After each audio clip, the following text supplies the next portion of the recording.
विज्ञानं जनहिताय विज्ञानं जनहिताय।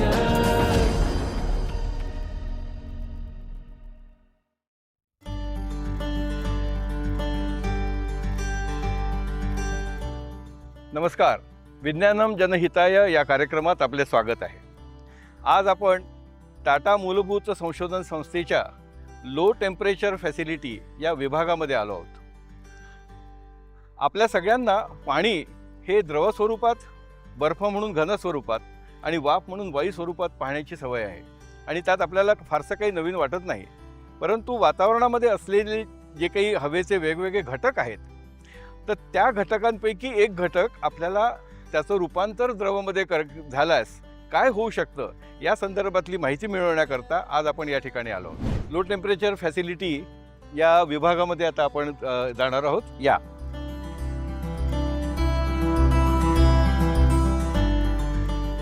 या विभागाचे प्रमुख श्रीनिवासन जी आहेत आणि ही त्यांची टीम आहे। मयुरेश आता आपल्याला पुढच्या याच्यासाठी मदत करणार आहे। सो मयुरेश, यानंतरचं काम तुझ्याकडे। नमस्कार, मी मयुरेश आणि आता आपण लिक्विड नायट्रोजन बद्दल जाणून घेणार आहोत। तर हा लिक्विड नायट्रोजन नेमका दिसतो कसा हे तुम्ही आम्हाला दाखवू शकता का सर? हो जरूर, का नाही। चला सर या। ओके, तर हा आहे लिक्विड नायट्रोजन, आपण अरे थर्मोकोल बॉक्स मध्ये ठेवलाय। वा, हा लिक्विड नायट्रोजन आहे। आपण एका काचेच्या ग्लास मध्ये घालून बघू, म्हणजे तुम्हाला क्लिअरली दिसेल कसा दिसतो तो।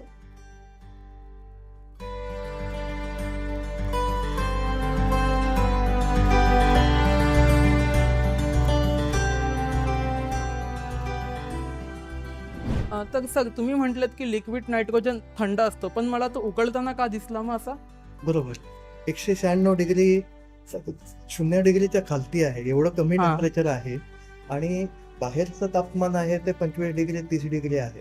तर ते सतत त्याला उकळवत राहतं आणि आपला जो भरलेला जो कंटेनर होता तोही गरम होता, तोही रूम टेम्परेचरचा होता। अच्छा, त्याला थंड व्हायला काही वेळ लागतो, तोपर्यंत लिक्विड नायट्रोजन उकळत राहतं। स्लोली मग ते स्टेबल व्हायला लागतं, त्यावेळी आपल्याला क्लिअर लिक्विड दिसायला लागतं। तर या लिक्विड नायट्रोजन आता नेमकं कसं बनतं, म्हणजे या नायट्रोजनचं रूपांतर वायूतून द्रव्यामध्ये कसं होतं हे जाणून घेण्यासाठी आपण श्रीनिवासन सरांकडे जाऊयात। चला सर मग हम बता देते हैं कैसा लिक्विड नाइट्रोजन वायु मतलब एयर से बनता है, वो देख लेते हैं। चलिए सर। हाँ, एटमॉस्फेरिक एयर में 78% नाइट्रोजन है और 21% 21% ऑक्सीजन है और उसके अलावा आर्गन और कार्बन डाइऑक्साइड कुछ और गैस भी होते हैं। और हमने एटमॉस्फेरिक एयर से नाइट्रोजन को सेपरेट करना है, फिर उसको लिक्विफाई करना है, वो कैसा। तो एटमॉस्फेरिक एयर में जो है ये इसको कंप्रेसर की तरह, ये जो कंप्रेसर है इसको 10 टाइम्स एटमॉस्फेरिक प्रेशराइज करते हैं। एटमॉस्फेरिक प्रेशर से 10 बार तक प्रेशर करें। वो हाई प्रेशर गैस को ये डिफरेंट टाइप्स ऑफ फिल्टर्स है, इधर स्पेशल फिल्टर्स है जो फिल्टर्स नाइट्रोजन और ऑक्सीजन को सेपरेट करता है। और ये फिल्ट्रेशन का क्वालिटी इतना अच्छा है कि अपने 99.95% नाइट्रोजन गैस प्रोड्यूस कर सकते हैं। इसके अलावा जो वेस्ट गैस जो बोलते हैं, ऑक्सीजन, कार्बन डाइऑक्साइड और आर्गन जो भी है, वो सब बाहर फेंक देते हैं। तो प्योर नाइट्रोजन गैस को हमारा पास स्पेशल क्रायो रेफ्रिजरेटर है, just like a normal refrigerator है। ये रेफ्रिजरेटर में एक गैस को अपने 77 केल्विन तक कूल करते हैं, मतलब एटमॉस्फेरिक टेम्परेचर से -200 डिग्री, -196 डिग्री तक कूल करके उसको कंडेंस करते। वो कंडेंस किया हुआ लिक्विड नाइट्रोजन को हमने वेसल में स्टोर कर देते। ये क्रायो रेफ्रिजरेटर है। जो नाइट्रोजन गैस प्रोडक्शन होता है वो फिल्ट्रेशन से, वो प्योर हाई प्योरिटी नाइट्रोजन गैस ये क्रायो रेफ्रिजरेटर की तरह इसके अंदर आके ये जो रेफ्रिजरेटर टेम्परेचर काफ़ी लो टेम्परेचर तक प्रोड्यूस कर रहा है, ताकि ये हीलियम नाइट्रोजन गैस को लिक्विफाई कर सकते। वो लिक्विफाई किया हुआ नाइट्रोजन गैस आप इधर टैंक में कलेक्ट कर देते हैं। सो ये प्रोसेस जो है स्टर्लिंग क्रायोजेनिक साइकिल के ऊपर काम करता है और काफ़ी सारे साइकिल होता है। ये जो प्लांट है स्टर्लिंग साइकिल के प्रिंसिपल से काम करता है। वो लिक्विफाई होके जो नाइट्रोजन है इधर कलेक्ट करते हैं। सो ये जो आप देख रहे हैं ये लिक्विड ऑक्सीजन सेपरेशन प्लांट है। मैंने पहले कहा था कि जो वेस्ट गैस जो प्लांट से है ऑक्सीजन और उसको हम बाहर फेंक देते, ये जो प्रोजेक्ट है ये वर्ल्ड में फर्स्ट टाइम हमने ट्राई किया है कि वेस्ट ऑक्सीजन गैस को कलेक्ट करके उसमें से हमने मेडिकल ग्रेड हाई प्योरिटी लिक्विड ऑक्सीजन सेपरेट करने का ये प्रोजेक्ट है, उसका सेटअप है। ये जो प्रोजेक्ट है is like a funded project from SVRB and this setup prototype setup है। ये जो सेटअप है ये ऐसी क्रायोजेनिक प्लांट कहीं भी है उसमें भी लगा के हमने ऑक्सीजन प्रोड्यूस कर सकते हैं।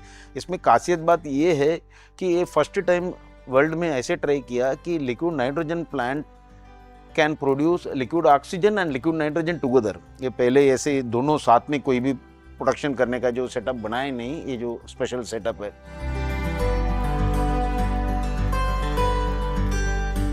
नमस्कार, लो टेम्परेचर फॅसिलिटीमध्ये आपण आलो आहोत। इथे आम्ही 1962 पासून हिलियमचं लिक्विड हिलियमचं प्रोडक्शन करत आहोत। हा आहे लिक्विड हिलियम प्लांट। मला सांगायला आवडेल की हिलियमचा शोधही तोही कोकणामध्ये विजयदुर्ग किल्ल्यावरती पहिला लागला होता आणि त्या हिलियमचं आपण लिक्विफॅक्शन इथे 1962 पासून करत आहोत। त्यामध्ये हा आहे हिलियमचा कोल्ड बॉक्स, जिथे हिलियमचं लिक्विफॅक्शन होतं आणि तो नंतर मग ह्या टँकमध्ये स्टोअर केला जातो। जसं नायट्रोजनचं बघितलं आपण तसंच हिलियमचं पण तिथे एक पिवळ्या रंगाचा कॉम्प्रेसर आहे, तिथे कम्प्रेशन होतं, त्यानंतर एक प्युरिफिकेशन होऊन मग तो गॅस इकडे येतो आणि हिलियमचं टेम्परेचर सगळ्या गॅसेसमध्ये सगळ्यात कमी आहे, ज्या -269 डिग्री। त्या टेम्परेचरला बाकी सगळ्या गॅसेस लिक्विड किंवा सॉलिड बनतात आणि सगळ्यात शेवटी हिलियम गॅस ही राहते जी लिक्विड फेजमध्ये जाते -269 डिग्री टेम्परेचरला। हे लो टेम्परेचर बऱ्याच रिसर्च ॲक्टिव्हिटीजमध्ये यूज केलं जातं आणि TFR बऱ्यापैकी कंडेन्स मॅटर फिजिक्समध्ये नावारूपाला आलेली आहे लो टेम्परेचरमुळे।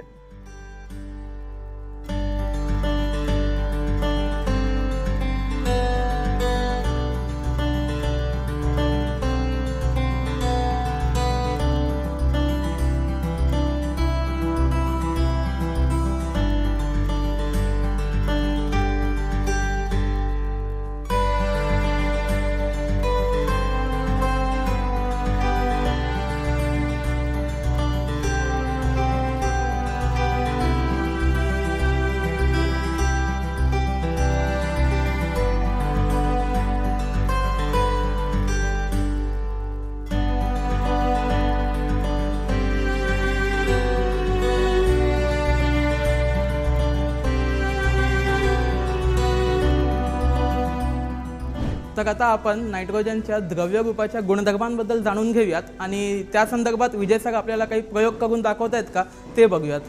तर आपण बघूया, हे लिक्विड नायट्रोजन जसं बघितलं -196 डिग्री जमिनीवर ओतलं की लगेच ते इव्हॅपोरेट होतं।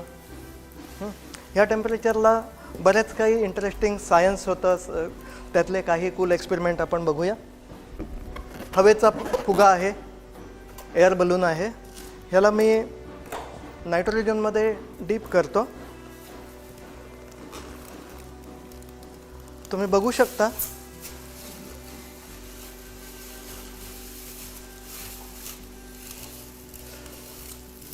शकता फुगा एकदम चपटा झाला।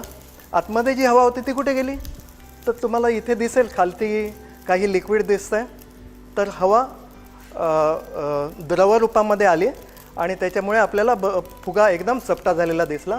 परत जसं द्रव उकळतो आहे, द्रवाचा जसं वायू रूपामध्ये कन्वर्ट होतोय तसा फुगा आता मोठा व्हायला लागला। हे दिसत असेल तुम्हाला, खालती लिक्विड आहे आणि आता लिक्विड इव्हॅपोरेट होऊन फुगा फुगत चालला आहे। हा काहीतरी 3 लिटरचा फुगा असेल, पण जेव्हा द्रव रूपामध्ये आला त्यावेळी 3 लिटर हवेचं फक्त 1 ml एवढंच लिक्विड झालं होतं। आता ते लिक्विड सगळं इव्हॅपोरेट झालं। आता तुम्हाला खालती काहीतरी दिसत असेल, पावडरसारखं काहीतरी दिसत असेल, ते पावडर बघा डायरेक्टली इव्हॅपोरेट होते, म्हणजे ती कुठचंही सॉलिड गॅसियस स्टेजमध्ये जाण्याआधी लिक्विड स्टेजमध्ये जातं, पण हे सॉलिड डायरेक्टली गॅसियस स्टेजमध्ये गेलं। ह्याला म्हणतात संप्लवन। हे संप्लवन होणारा पदार्थ होता तो होता कार्बन डायऑक्साईड। ओके, बलून पूर्ण फ्लॅट का झाला, फुगा पूर्ण फ्लॅट का झाला, कारण कुठचाही गॅस जेव्हा लिक्विड फेजमध्ये येतो त्यावेळेस त्याचं व्हॉल्यूम, त्याचं आकारमान खूप कमी होतं. हवा किंवा नायट्रोजनच्या बाबतीमध्ये ते प्रमाण असतं 700 पट. त्यामुळे 700 लिटर गॅस घेतली तर त्याचं फक्त 1 लिटर लिक्विड होतं, किंवा 1 लिटर लिक्विडला आपण असं इव्हॅपोरेट केलं तर त्याचा किती गॅस होऊ शकतो? 700 लिटर गॅस होऊ शकतो. एवढा प्रचंड प्रमाणामध्ये गॅस होत असतो. त्यामुळे बंद खोलीमध्ये आपण जर का असे प्रयोग केले तर नायट्रोजनचं प्रमाण वाढत जाईल, त्यामुळे ऑक्सिजनचं प्रमाण कमी होत जाईल आणि त्यामुळे आपल्याला श्वासनासाठी जो ऑक्सिजन लागतो त्याचं प्रमाण कमी झालं तर विदाऊट एनी इंडिकेशन आपण आडवे होऊ शकतो. फॉर एक्झाम्पल नरम पानं आहेत,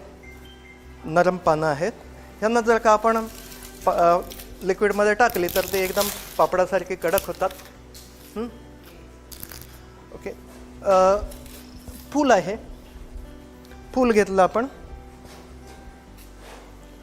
तर फूलही एकदम कडक होतं. असं कुठच्याही गोष्टीला आपण पावडराईज करू शकतो. प्लास्टिकचा पाईप आहे, आतमध्ये टाकला तर छान असा फाउंटन तयार होतो. बघू शकता फाउंटन तयार होतोय. प्लास्टिकची ट्यूब आहे, काही जादूची छडी नाही आहे, पण आतमध्ये टाकली तर एकदम जादूसारखा फाउंटन तयार होतो. का होतं असं? कारण हे टेम्परेचर फार कमी आहे, -196 डिग्री आहे, पण हे टेम्परेचर रूम टेम्परेचर होतं.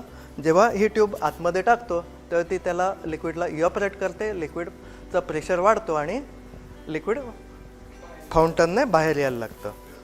मराठी विज्ञान परिषद प्रस्तुत विज्ञानम जनहिताय. जसं मी बोललो की जेव्हा लिक्विड नायट्रोजन इव्हॅपोरेट होतो त्यावेळी त्याचा व्हॉल्यूम 700 पटीने वाढतो. पण जर का तो लिक्विड नायट्रोजन आपण बंद भांड्यामध्ये घेतला आणि त्याला इव्हॅपोरेट करू दिलं तर व्हॉल्यूम तर त्याच्या भांड्या एवढाच होईल. त्यानंतर मग व्हॉल्यूम वाढायचं थांबेल. मग काय वाढेल? प्रेशर वाढेल. बघू शकता लगेच प्रेशर वाढला. गॅसवरती न ठेवता कुकर शिटी वाजवायला लागला, जेवण तयार. ह्याच्यामध्ये एवढा जास्त प्रेशर वाढतो की याने आपण हायस्पीड टर्बाईन फिरू शकतो.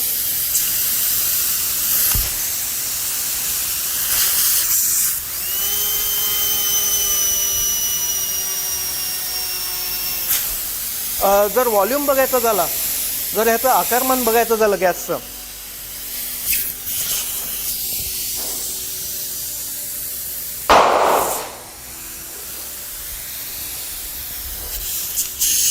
थंड कुकर आहे, शिटी वाजते आहे. जर ही शिटी मी दाबून धरली तर काय होईल? जसा बलून फुटला तसा कुकर फुटेल. ह्याच्यामध्ये 700 kg/cm² एवढा प्रेशर वाढेल की that is enough to blast the cooker. तर हा कोल्ड बॉम्बसारखं काम करू शकतो.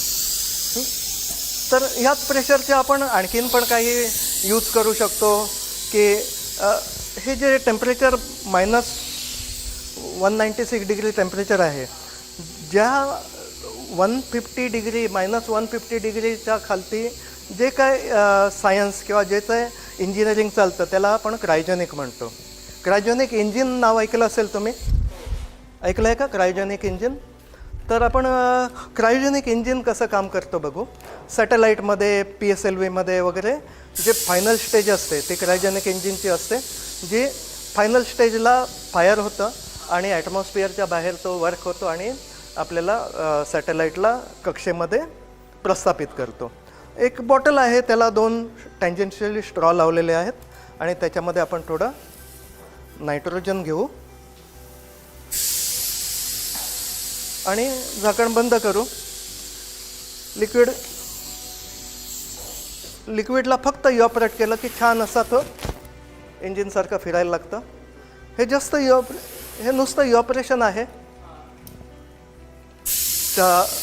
क्रायोजेनिक इंजिनमध्ये हायड्रोजन ॲज अ फ्युअल वापरला जातो.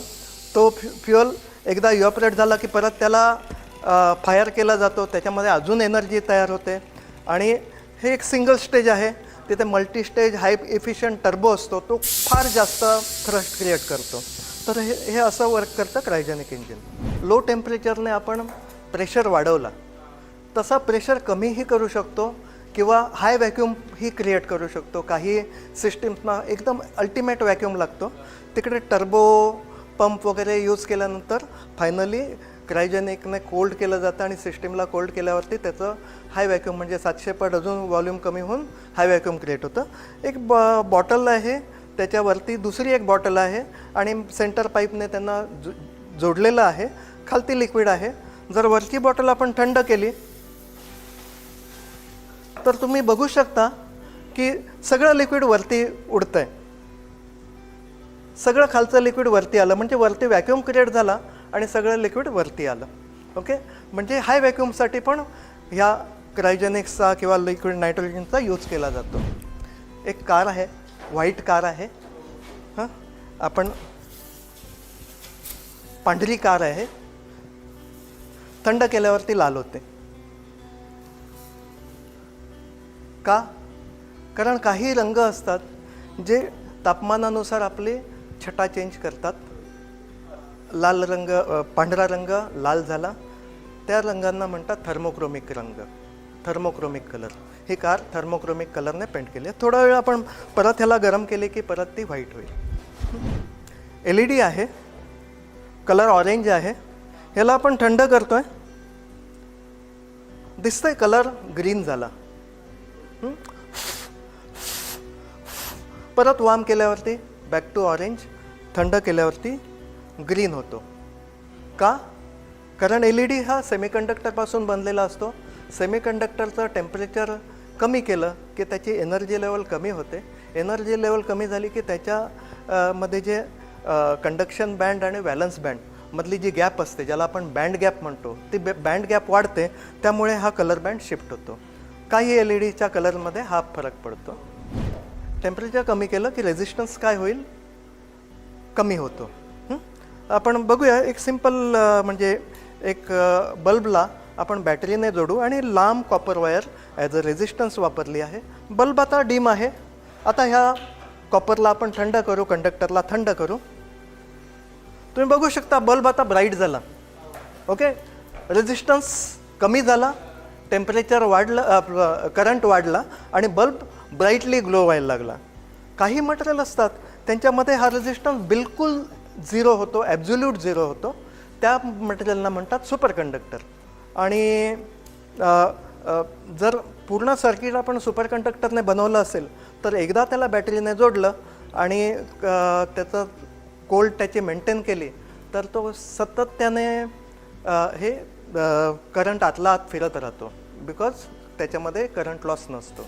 तर ते सर्किट वर्षानुवर्ष चालू शकतं. MRI स्कॅनिंगमध्ये वगैरे एक हाय फील्ड मॅग्नेट असतं ज्याच्यामध्ये पेशंटला झोपवतात आणि त्याचं स्कॅनिंग करतात. तर त्याच्यामध्ये पण एक मोठा सुपर कंडक्टर असतो जो लिक्विड हिलियमने कूल केला जातो आणि त्याला एकदा चार्ज केला तर वर्षानुवर्ष तो चालत राहतो. पण आपल्याला टेम्परेचर मेंटेन करायचं असतं जे लिक्विड हिलियमने केलं जातं. मराठी विज्ञान परिषद प्रस्तुत विज्ञानम जनहिताय. आपण जो बल्ब वापरतो रेग्युलरली त्याच्यामध्ये टंगस्टनचं फिलामेंट असतं आणि भोवती एक काचेचा गोळा असतो ज्याच्यामध्ये आपला आर्गॉन गॅस भरलेला असतो जो ऑक्सिडेशन होऊ देत नाही. पण जर का आपण बेअर बल्ब म्हणजे नुसतं फिलामेंट वायर जर का आपण नायट्रोजनमध्ये बुडवली आणि त्याला करंट दिला तर ऑक्सिडेशन न होता तो बल्ब चालू शकतो. आणखीन बल्ब तो जास्त ब्राईट पण होतो कारण कंडक्टिव्हिटी वाढते. तर हा बल्ब आपण नायट्रोजनमध्ये डीप करू. तर हा मी नायट्रोजनमध्ये टाकला आणि ऑन करतो आहे. किती ब्राईट झाला बघा. म्हणजे 40 वॅटचा बल्ब आहे पण किती ब्राईटली पेटतो आहे कारण त्याची कंडक्टिव्हिटी पण वाढली आहे आणि नायट्रोजनचा ॲटमॉस्फिअर आणि नायट्रोजनच्या गॅसमुळे त्याचं लाईट पण जास्त स्प्रेड होते. ओके, तर हे आपण कंडक्टिव्हिटी इम्प्रूव्ह होते हे बघू शकतो ह्याच्यामध्ये. तर ही जी सुपर कंडक्टिव्हिटी आपण म्हटलं ती सुपर कंडक्टिव्हिटी एक मॅग्नेटिक फील्डचा पण एक छान इफेक्ट देते. त्याला आपण मेझनर इफेक्ट म्हणतो. तर आपण त्याच्याबद्दल काही बघू. कंडक्टर वापरून आपण मॅग्लेव ट्रेनचा प्रयोग पाहूया. मॅग्नेटिक ट्रॅकवर सुपर कंडक्टर ठेवून त्याला थंड केलं तर ती ट्रेन अधांतरी चालू लागते. ट्रेन आणि ट्रॅकमध्ये काहीतरी गॅप आहे ती मेंटेन करत राहते. ट्रॅकवरती काही ठेवलं तरी ती वरून निघून जाते.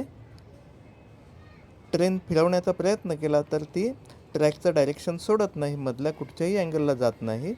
जर ट्रॅक तोडला तरी ती ट्रेन तुटलेल्या ट्रॅकला पुढे जात नाही. Very track sensitive. Stalin cycle आहे. तर स्टर्लिन सायकलचं आपण सिम्पल एक्झाम्पल बघू. स्टर्लिन इंजिन, हीट इंजिन हे सगळ्यात इफिशियंट हीट इंजिन आहे. तर नुसतं आपण गरम पाण्यावरती हे इंजिन ठेवलं की फिरायला लागतं. आणि ह्याच्यामध्ये एक जसा इथे डिस्प्ले जर होता तसा इथे ब्लॅक डिस्प्ले जर आहे काळ्या कलरचा. आणखीन इथे जसा पिस्टन होता तसा हा इथे पिस्टन आहे. पहिली इथली गॅस जेव्हा हवा जेव्हा गरम होऊन याला टच होते, इथे जेव्हा हीट होते त्यावेळी हवेच्या प्रेशरमुळे पिस्टन वर जातो आणि व्हील फिरवू लागतं. व्हील फिरलं की हा काळ्या कलरचा जो डिस्प्ले जर आहे तो खालती येतो, खालच्या प्लेटला तो कवर करतो. आतमध्ये येणारी हीट बंद होते आणि टेम्परेचर कमी होतं आणि पिस्टनवरचा प्रेशर कमी झाल्यामुळे तो उलटा फिरतो. परत हा वर गेला की प्रेशर वाढतो, पिस्टन वर जातो आणि परत हे सायकल कंटिन्यू होतं. खालती आला की तो थंड होतो, पिस्टन खाली येतो. तर हे कंटिन्यू फिरत राहतं. हा आहे स्टर्लिन सायकल. ह्या स्टर्लिन सायकलचा रिव्हर्समध्ये आपण ह्या प्लांटमध्ये यूज केला आहे. हे सगळ्यात मोस्ट इफिशियंट हीट इंजिन असल्यामुळे आपल्याला प्लांट इफिशियंटली चालवते. आमचे सगळे LTFची टीम त्याबरोबर एक फायनल प्रयोग करू. आम्ही कुठचंही टूल अवेलेबल नसेल तरी देखील आम्ही काम करतो, काही जुगाड करतो आणि काम करतो. त्याच्यासाठी एक सिम्पल एक्सपेरिमेंट.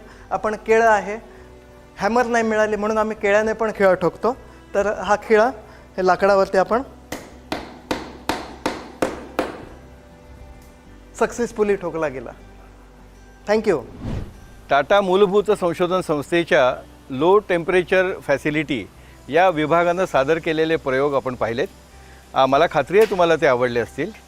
अशाच प्रकारचे प्रयोग घेऊन आम्ही पुढच्या भागांमध्ये येणार आहोत. तत्पूर्वी आजच्या या कार्यक्रमाची सांगता करण्यापूर्वी लो टेम्परेचर फॅसिलिटीचे सर्व सहकारी आणि डॉक्टर श्रीनिवासन यांचं दूरदर्शनतर्फे आणि विज्ञानम जनहिताय या कार्यक्रमाच्या वतीनं मी आभार मानतो. जनहिताय विज्ञानं जनहिताय विज्ञानं जनहिताय विज्ञानं जनहिताय विज्ञानं जनहिताय विज्ञानं जनहिताय विज्ञानं जनहिताय विज्ञानं जनहिताय. मराठी विज्ञान परिषद प्रस्तुत विज्ञानम जनहिताय.